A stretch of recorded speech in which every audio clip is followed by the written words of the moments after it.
We need to understand we are suffering now and we are going to suffer as long as we live in this world as Christians, as Christ followers. I know this might make you uncomfortable. Why am I saying that? To make you feel uncomfortable and feel afraid? Of course not.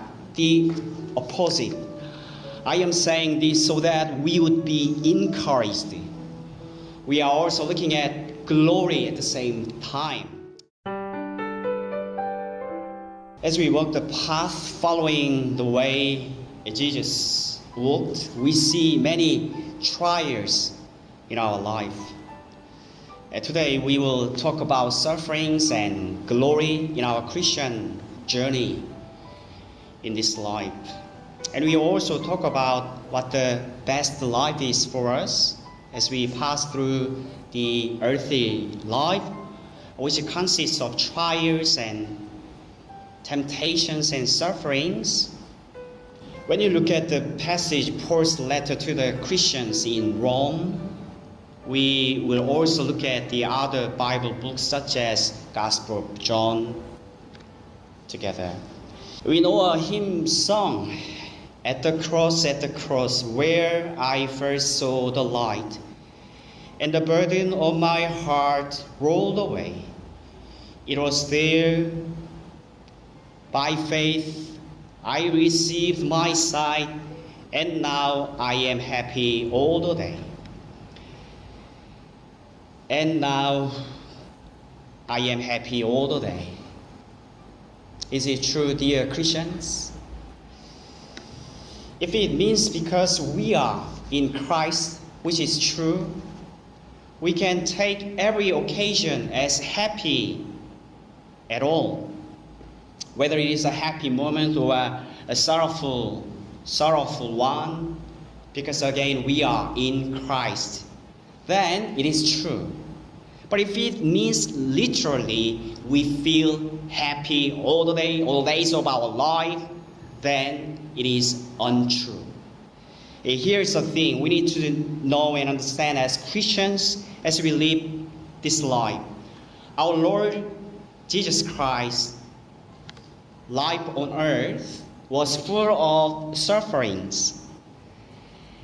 And after he finished the mission, drinking the bitter cup of suffering, after baptized with the baptism of suffering, he went back to the glory, and now he is in glory. Christ is glorified by God the Father after he suffered, and he suffered in accomplishing the mission given by the Father. As Christians, we are united with Christ. So we are going to be glorified, just like Jesus, our Lord Christ. Yes, we are heading to the glory, but at the same time, we are also going through his sufferings. Romans 8:17. Now if we are God's children, then we are heirs, heirs of God, and co-heir with Christ, if indeed we share in his sufferings, in order that we may also share in his glory. Here's a biblical idiom. Sons means heirs. You can have a check when you are home. That means it's a homework. Sons means heirs. So we need to understand this. We are to go through sufferings here on earth. As Christians, we all should grow up in the faith, in the grace, knowing the Christ Jesus. So as to, we need to understand we are suffering now and we are going to suffer as long as we live in this world as Christians, as Christ followers. I know this might make you uncomfortable. Why am I saying that? To make you feel uncomfortable and feel afraid? Of course not. The opposite. I am saying this so that we would be encouraged. We are also looking at glory at the same time.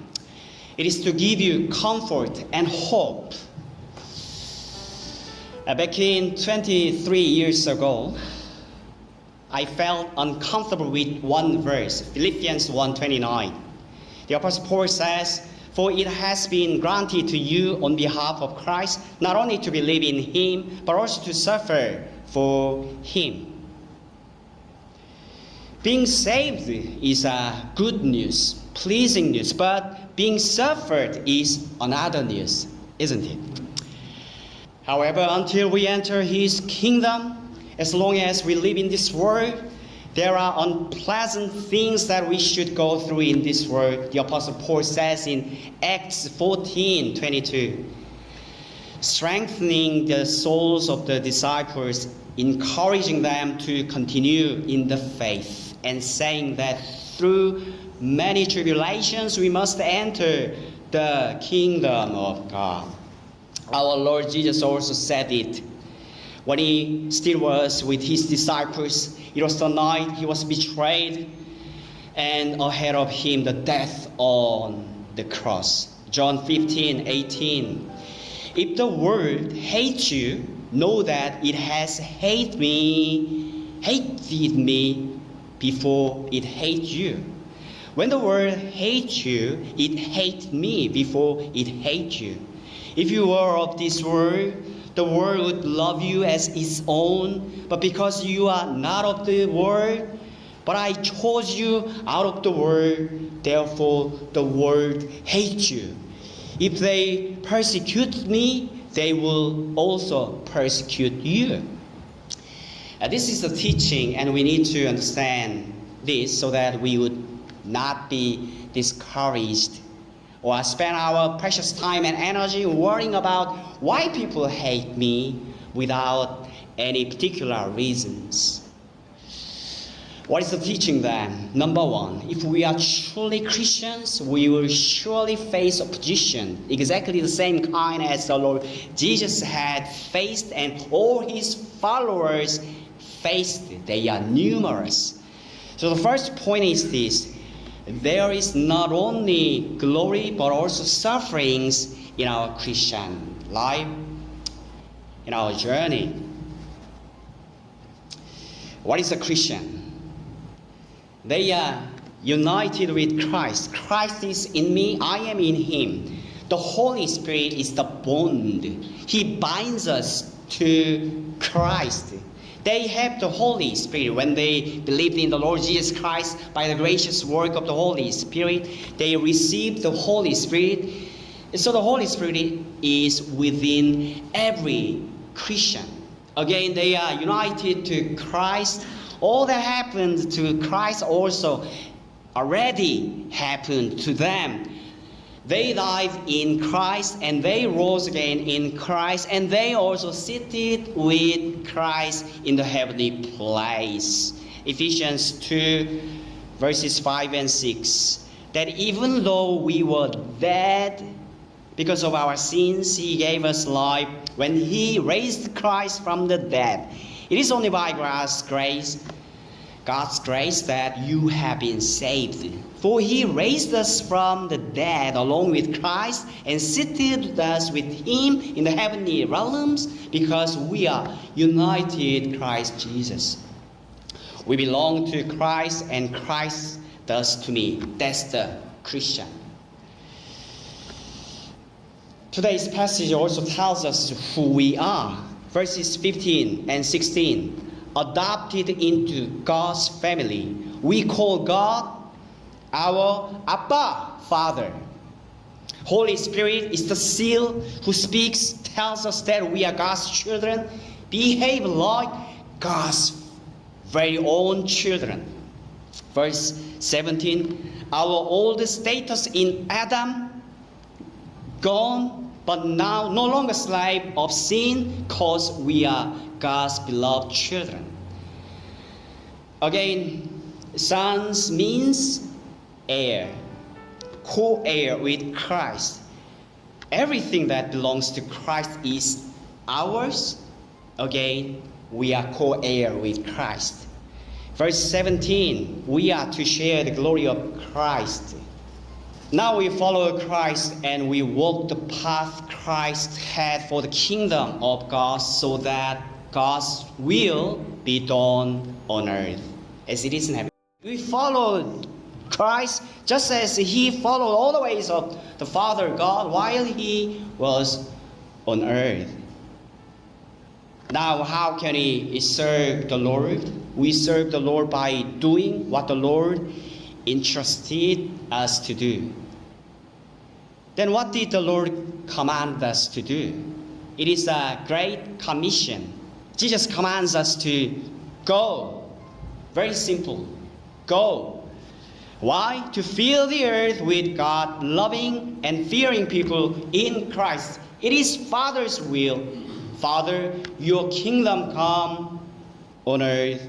As His sons, as God's sons, we pray for this foremost. God's commission is to go in order to make Jesus' disciples. So the command is to share the gospel with unbelievers, which is the good news about Jesus Christ, and to nurture other believers with the Word of God.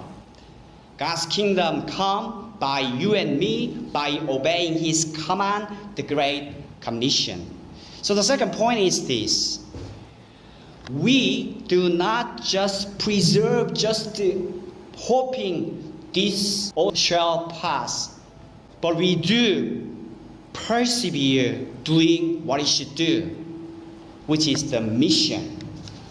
When we live the Christian life during the ministry, we inevitably face the opposition. So it is wise to remind ourselves that this world is not our home.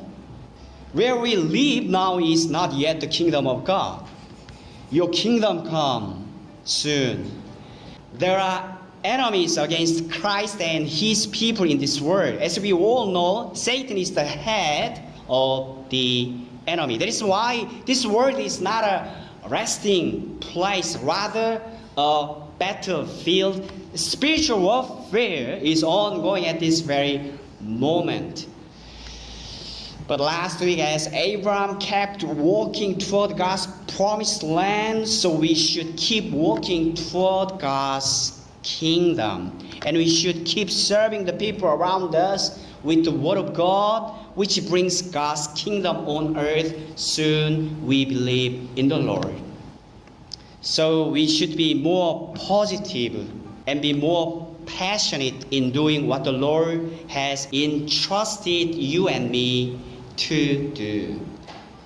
So we once again and each morning should be on guard spiritually, being filled with the Word of God that is our weapon, which is alive and powerful and sharper than the sharpest two-edged sword. In the spiritual realm, there's no holiday, so we should be on guard and at any time, because our enemy is also does not rest. He tries to make us discouraged, depressed, and feel miserable as many and as much as he can do, even at this very moment. He tries to knock us down and, if possible, make us paralyzed spiritually and mentally. That is why our Lord Jesus said to His disciples the night before leaving His disciples for the cross in John 41, "Let not your heart be troubled. Believe in God, believe also in me." In other words, do not allow to be troubled. And in John 14:27 and 9, "Peace I leave with you, my peace I give to you. Not as the world gives do I give to you. Let not your hearts be troubled, neither let them be afraid. You heard me say to you, I am doing away, and I will come to you. If you love me, you would have rejoiced, Because I am going to the Father, for the Father is greater than I. So I suggest this point 3. Count them all. What we already have. Count them all. God has provided, prepared for us in Christ Jesus.